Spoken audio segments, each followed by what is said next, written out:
Good morning, this is Pramod Jaiswal from English Chronicles. Thanks for clicking my video and watching this. Today I'm going to take direct and indirect speech. I'm going to discuss the questions which have come in 2017 and 18. A lot of questions come in your SSC examination. So it's a good subject to score a lot of marks. तो आइए देखते हैं कि question दिया हुआ है, 4 options have been given and you have to remember the rules obviously which I have taught you in earlier videos.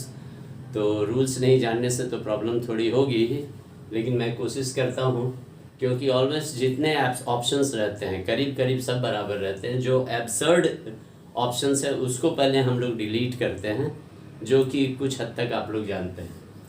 I said to the taxi driver, do you know this address? Question form में हम पहले बता चुके हैं कि question becomes a statement और tense बदलता है. ये 2 चीज़ दिमाग में याद रखिएगा. टेंस बदलना है तो टेंस क्या है? डू यू नो, मतलब ये प्रेजेंट टेंस है तो पास्ट में बदलेगा. तो आप बोलिएगा कि डिड तो ठीक है, तो डिड खैर कोई ऑप्शन में नहीं है. चलिए अब ये यू है, यू किस में चेंज करेगा? तो you is governed by object of this verb driver, तो ड्राइवर ही हो जाता है. तो ये रूल तो जानना है आपको, बहुत ज़रूरी है.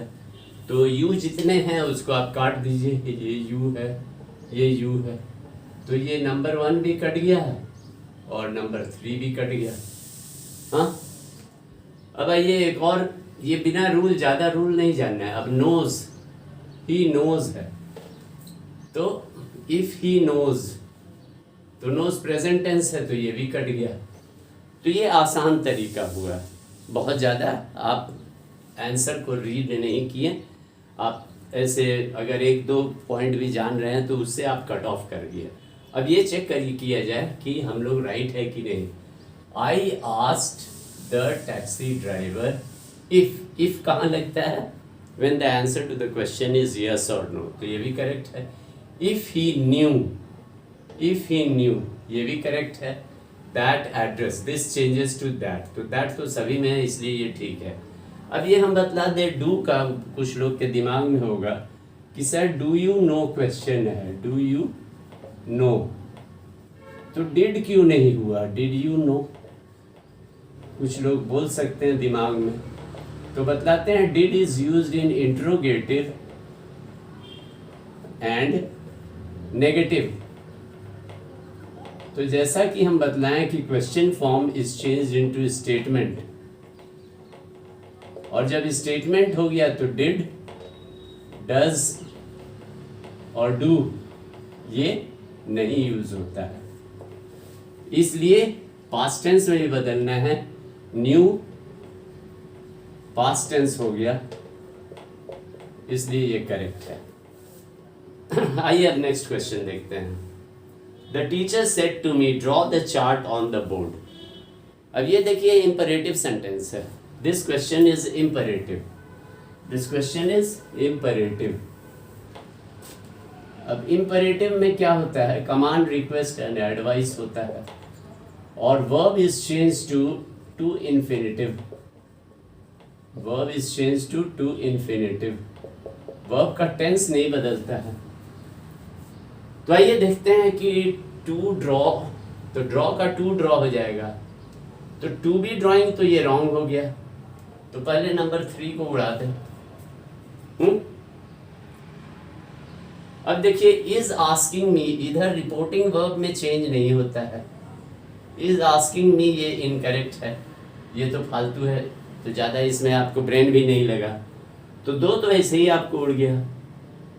अब यहाँ भी The teacher says, ऐसे देखिए एक रूल हम बतलाए थे, जब वर्ब यहाँ says, will से, has said रहेगा तो टेंस नहीं बदलेगा. तो ये बहुत से स्टूडेंट ये कर सकते हैं, लेकिन यहाँ ऐसे भी इम्पेरेटिव सेंस में, इम्पेरेटिव में नो चेंज ऑफ टेंस है, नो चेंज ऑफ टेंस, क्योंकि टू इन्फिनिटिव में बदल गया. तो ड्रॉ है अगर है तो draw becomes to draw, draw becomes to draw. तो ऐसे भी सेज कहीं नहीं मार खाता है. तो मी अगर रहेगा सेज मी, तो सेज मी नहीं होता है, तो यहाँ ये रॉन्ग है। तो फिर राइट क्या है? सेज मी नहीं रहता है, says me changes to told. तो the teacher told me to draw, to draw भी ठीक है, ये ठीक है, करेक्ट। तो फोर्थ वन करेक्ट है। तो आपका the teacher says me to draw the chart on the board, तो यहाँ पर ये इनकरेक्ट हो जाता है, सेज मी ये दोनों इनकरेक्ट हो जाता है, क्योंकि जब ऑब्जेक्ट ऑफ द वर्ब होता है तो सेज बिकम्स टोल्ड। तो ऐसे ही तीनों हम लोग बिना रूल ज़्यादा जाने हम लोग राइट आंसर पे आ सकते हैं। अब आइए, Ishrat said to Irfat let's go to Puri for a change. अब यहाँ लेट का रूल बतला दें। लेट जब प्रपोजल शो करता है तो शुड में चेंज करता है, ये याद रखिए। और नो प्रपोजल तो माइट बी अलाउड में चेंज होता है, ये फंडा है। अब आइए देखते हैं उस हिसाब से है कि नहीं। तो अब यहां सभी में टू गो लग गया है, तो टू गो तो होना नहीं है। ये ऐसे ही अगर रूल ये वाली जानते हैं तो आप ये तीनों को रॉन्ग कर देंगे। आइए इसमें भी देखा जाए। प्रपोज टू इरफत ये ठीक है, सजेस्टेड टू इरफत ठीक, आस्क्ड ये है, आस्क्ड तो नहीं होगा, तो 3 नंबर को काट दीजिए। हाँ, अब अगर propose to Irfat to go to Puri for a change, तो सजेस्टेड भी ये दोनों ठीक है, टू गोरी फॉर अ चेंज, यहाँ दोनों में suggested to Irfat propose to Irfat दोनों ठीक है। उस हिसाब से अगर आप रूल नहीं जानते हैं तो आप इसमें कंफ्यूज करेंगे, लेकिन अगर रूल जानते हैं तब आप इसको करेक्ट करेंगे। दैट दे, और दे क्यों हुआ? क्योंकि इशरत और ये है। Let us go, us, let us, let's माने क्या हुआ? लेट्स माने लेट अस, ये फोर्थ वन ठीक है, प्रपोज ठीक है। तो इस हिसाब से हम देखते हैं कि हम लोग काटते छाटते गए तो कुछ इजी बन गया। हम कोशिश किए हैं कि हर टाइप के अलग अलग टाइप के क्वेश्चंस को डिस्कस करें ताकि आप अपने घर में प्रैक्टिस कर सकते हैं। If there is any problem you can ask me on the comment box. I shall reply it in the next video. The manager said that they have to have. ये जरा टिपिकल सा है question, इसको समझिए। हम यहाँ पर छोटे से में समझाते हैं इस पार्ट को। have to have, हाँ, they have to have the plan। अगर मान लीजिए ये have को अगर हम चेंज कर देते हैं, समझाने के लिए हम बता रहे हैं, they have to get the plan। तो क्या गेट चेंज करेगा? तो हैव प्रेजेंट टेंस है, तो हैव तो चेंज करेगा पास्ट में, तो क्या हो जाएगा? दैट दे, दे तो यहां है ही,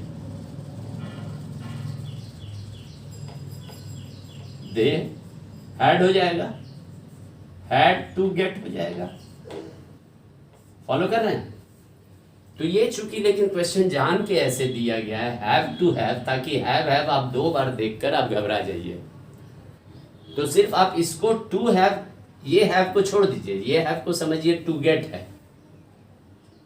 टू हैव माने पाना, पाना को अगर हैव नहीं लिख के गेट लिखे तो तब कंफ्यूजन नहीं होगा, लेकिन जान के ऐसा क्वेश्चन दिया गया है हैव टू हैव, ताकि आप परेशान हो। तो इसलिए अब देखिए किसको काट दें हम, तो ये हैव कट जाएगा, ये भी हैव कट जाएगा, माने नंबर 1 भी गोल हो गया, नंबर 4 भी गोल हो गया। तो बचा कौन? ये सेज है, ये सेज तो रॉन्ग है, says is incorrect, says is incorrect. The manager says, says होने से टेंस नहीं बदलता है, इसलिए ये भी गोल हो गया। तो बिना बहुत ज़्यादा रूल जाने आप करेक्शन में आ सकते हैं। The manager said that they had to have, समझिए, ये टू हैव के जगह टू गेट है, इसलिए आप रॉन्ग नहीं कीजिएगा। तो कहने का मतलब second one is the correct answer, they had to have, ये करेक्ट है आपका, दिस वन इज करेक्ट। आइए लास्ट वन डिस्कस करते हैं। द पुअर बेगर सेड, ये एक्सक्लेमेशन सेंटेंस है, ये टेंस वाला सेंटेंस है, ये आपको इम्परेटिव सेंटेंस है, ये भी इम्परेटिव है, लेकिन ये लेट वाला एक अलग ही क्लास होता है, ये इम्परेटिव है, दिस इज क्वेश्चन फॉर्म। तो हमने 5 टाइप के क्वेश्चंस डिस्कस किए हैं। आइए लास्ट वन एक्सक्लेमेटरी। अब एक्सक्लेमेटरी में O God have mercy on my soul, तो ओ गॉड को हम प्रेड टू गॉड भी करते हैं। तो कैसे? The poor beggar prayed to God. Exclaimed भी कहीं कहीं ठीक है, लेकिन ज़्यादा है।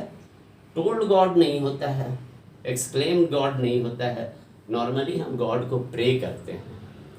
टू हैव मर्सी, यहाँ हैव मर्सी है, हैव मर्सी जैसा कि हम बतलाएं, इसमें भी टू इन्फिनेटिव में बदल जाता है, हैड नहीं होगा, टेंस नहीं बदलेगा। तो द पुअर बेगर एक्सक्लेम्ड और टोल्ड नहीं होगा, टोल्ड भी नहीं होगा, exclaim that God have mercy, that God have mercy, ये दैट नहीं लगेगा, ये भी मिस्टेक है।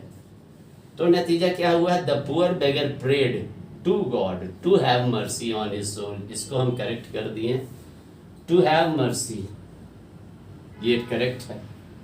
तो नतीजा अगर हम देखिए, आपको एक्सप्लेनेशन हमने ट्राई किया है कि आपको अच्छी तरह से समझाएं सारे, इसमें बहुत ज़्यादा रूल्स को हमने नहीं डिस्कस किया है, बिना रूल्स जाने भी आप थोड़ा सा अपना टेक्निक संभाल के अगर यूज़ करते हैं तो you can come to the conclusion of the correct answer. हाँ, लेकिन रूल्स तो डायरेक्ट इनडायरेक्ट काफ़ी अच्छा मार्क्स स्कोर करने का जगह है, थोड़ा सा ध्यान दें। कोई दिक्कत हो हमसे ज़रूर पूछिए। अगर मेरे एक्सप्लेनेशन समझ में आते हैं तो please share among your friends, और हमें प्रोत्साहित करने के लिए please once again I request you to subscribe my channel. पूरा वीडियो देखिए तब समझ में आएगा, थोड़ा सा देखने से नहीं समझ में आएगा। Thank you, have a nice time.